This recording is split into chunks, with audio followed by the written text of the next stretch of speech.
All right, man, oh man. What is going on, everybody? Gamecock Chuck here today. We're going to talk a little bit about, well, there really ain't a whole lot to talk about in college football right now going on, except for that clown-ass show out there in Colorado. Yeah, that's right. I know I'm a Gamecock fan, but I'm still going to talk about it because I find it kind of hilarious. And, yeah, I don't know. But, yeah, it's a sideshow, a clown show, whatever you want to call it.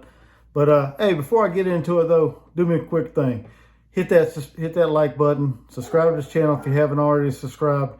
And also, don't forget to hit the notification bell. That way you guys get notified when I put out this content. Let's get back into the video. Like I said, man, I have no idea what is going on out there in Colorado. Like I said, it seems like every other day there's some kind of shenanigans going on out there, like a sideshow, circus action. I don't know, man. Seems like the circus is in town in Boulder. The other day, Deion's son, Shiloh Sanders, decided he was going to transfer to Colorado. No surprise. I mean, put out a video. No surprise. I mean, if you didn't know this was coming, and you either stupid or you just don't pay attention to football. Because, I mean, everybody knew that this young man was going to transfer from Jackson State and head to Colorado to play for his dad. That way he can get on the field and on a Power 5 level and try to, I guess, improve his stock or whatever. If it can be improved, I don't know. I know y'all probably saying, yeah, I'm a little butthurt and all this because he come to South Carolina and that didn't work out. Hey, a lot of people come to South Carolina and don't work out. You know, that's how it goes. No hard feelings here. Muschamp wasn't much of a coach, so that's part of his recruiting class. So no big deal there, in my opinion. So, but the young man decided he was going to transfer. Like I said, he put out a video, this big old video about going to Colorado and this and that. But, you know, whatever. Like I said, a lot of people got all hyped up about it. To me, it's just another video, just another YouTube video, another commitment video. So, you know, whatever. But, like I said, getting to the Colorado football program, you know, they've got a lot of people out there that all over Deion, they got this Deion love fest, whatever you want to call it. They got it going on out there, and I don't know what the world these people are drinking, smoking, or whatever, but, you know, they some people seem to think this team is going to make it to a bowl game. Make it to a freaking bowl game, year one in Deion's first season there. Now, don't get me wrong, I like Deion. I think he was a phenomenal athlete in college and at the pro level. Coaching, the jury's still out on that. He went to Jackson State, HBCU, turned that program around, got them winning. Went to the Celebration Bowl both years. However, he failed. He came up short of winning the championship. So what makes him think he can just jump to the Power 5 level and be successful? Y'all drop a comment, let me know. But like I said, he started at Jackson State, so the jury to me is still out on whether or not he's a good coach or not. You know, he also spent some time at the high school level as well. But as far as college coaching experience, he's only done it at an HBCU, Jackson State. So until he can prove it at the Power 5 level, I think he'll be okay at best. A lot of people, like I said, a lot of people seem to think this team's going to a bowl in his first year. I don't see how, with the roster he's got, how he's going to turn a program around from a 1-11 season to make it 6 wins and go to a bowl. You know, I've looked at the schedule.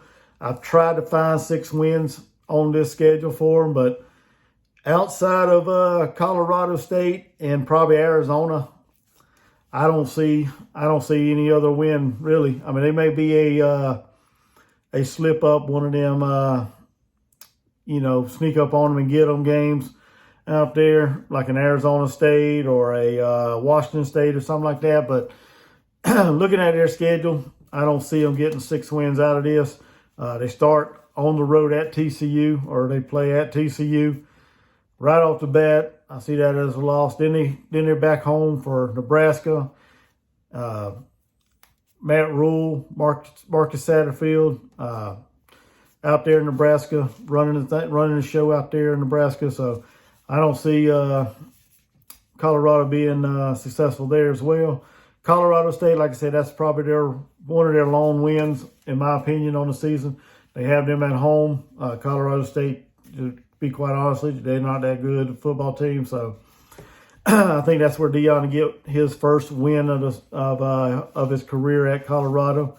Then they go on the road to Eugene, Oregon, and take on the Oregon Ducks. Don't see that panning out too well for Deion and company. Then they come back home and they welcome in Lincoln Riley and the Southern California Trojans. I don't see that game turning out well for them either. Caleb Williams and company, they're gonna have a field day on Colorado's defense. Then they go on the road to take on Arizona State. Like I said, that might be hey, we got them. We snuck up on them and get a win. That might be one of their wins. One of their, could go either way, in my opinion.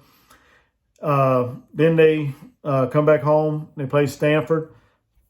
I forgot about Stanford. Stanford ain't been doing a whole lot this last couple years, or last several years or whatever. So that might be a win. So they may have 3 wins in them. Because Stanford, like I said, Stanford's really not a high powered as it used to be, and not as good as football teams they used to be. Then they go back on the road to UCLA. Don't see that panning out well for Deion. Then they come back home, play Oregon State and Arizona. Like I said, that might be another one of their wins, Arizona, but I just don't see them beating Oregon State, DJ Uyunglele, or however you say his name, or whoever the quarterback could be out there at Oregon State. I don't see them beating. I don't see Colorado beating them, even though it is at home. Then they finish up the season on the road at Washington State and then at Utah. Yeah, like I said, it's hard for me to go through this schedule and pull out 6 wins. At best, I think I got about 3 to 4. I think Colorado's ceiling is about 5 wins on the season, in my opinion, and I could see them. The worst they could do is probably two wins. I don't see them losing. I don't see them being as bad as they were last year, or worse. I have them winning at least 2 games, in my opinion. But y'all can drop a comment, let me know what you think. I know. Colorado's got some players on their roster. They got Shedeur Sanders, Deion's son. However, I mean his stats are only against HBCU schools and FCS level schools, and I mean he hasn't played any Power 5 opponents to my knowledge. I don't think so. He's had about 7,000 yards and 70 touchdowns and 14 interceptions. So, but that's not Power 5 level. So, I mean he's a talented quarterback, but he's going his skills going to get tested early on in the season whenever they go to TCU. They have Travis Hunter, 2-way player, likes to play receiver and cornerback. I don't know how much Deion's going to use these guys playing 2 ways or whatever, but they may have to. But still, he can't guard every receiver on the field, So, and the best, the other team's going to put their best player on him at the receiver position if he plays the wide receiver. I know they also got another wide receiver transferred from South Florida. I can't think of his name. His last name's Horn. I can't. His first name slipped my mind, but he seems to be a pretty talented wide receiver as well. But outside of that, I mean, what does Colorado have that's going to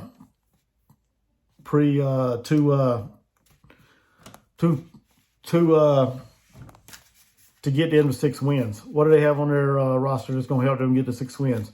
Y'all let me know in the comment section. Let me know if I'm way off base. Let me know what y'all's thoughts on the whole Colorado deal out there. Like I said, they need to, I may have said this in one of my other videos, they need to quit worrying about all this media, social media, putting videotaping this stuff and putting it out there. Because if Deion's not successful at Colorado, and I'm not saying he's not going to be successful, don't get it twisted. But if he's not successful out there, all this publicity stuff they're putting out there on YouTube and video and everything, practice meetings, everything. It's going to come back to make it look like a dang big circus act out there in Colorado. Make him look pretty terrible in my opinion. But y'all let me know what y'all think in the comment section below of the Colorado schedule. Let me know what you guys think of what the record's going to be. And just let me know what you guys think of this video. And until next time, like I asked y'all before, hit that thumbs up, subscribe, hit the notification bell. And until next time, y'all have a blessed day. Gamecock Chuck, I'm out. Go Gamecocks. Peace.